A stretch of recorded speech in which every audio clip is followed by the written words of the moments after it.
Artists do the same thing, you know, like people go to museums and they look at paintings, Renaissance paintings or modern paintings, and they don't exactly know why they're there.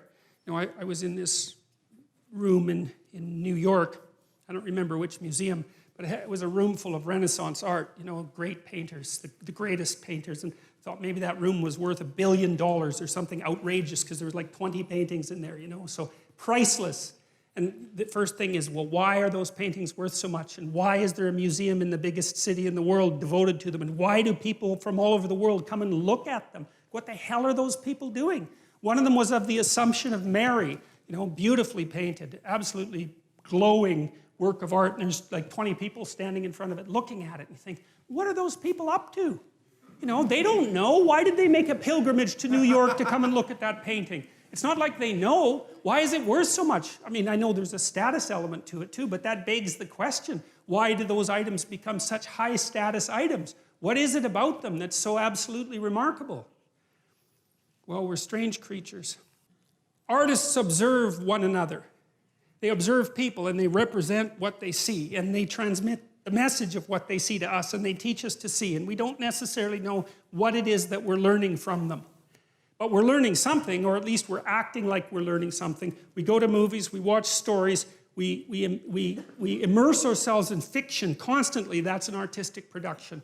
And for many people, the world of the arts is a living world, and that's particularly true if you're a creative person. And it's the creative, artistic people that do move the knowledge of humanity forward, and they do that with their artistic productions first. They're on the edge, and the dancers do that, and the poets do that, and the visual artists do that, and the musicians do that, and we're not sure what they're doing. Like, we're not sure what musicians are doing. What the hell are they doing? Why do you like music?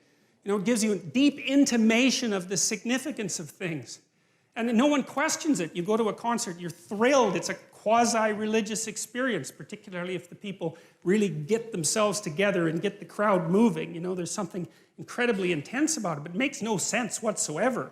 It's not an easy thing to understand.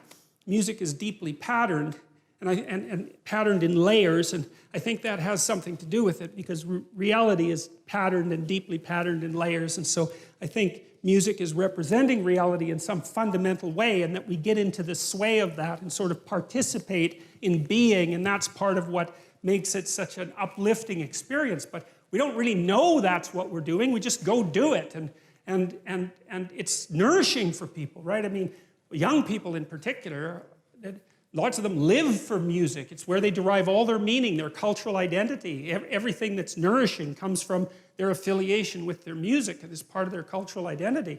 So that's an amazing thing.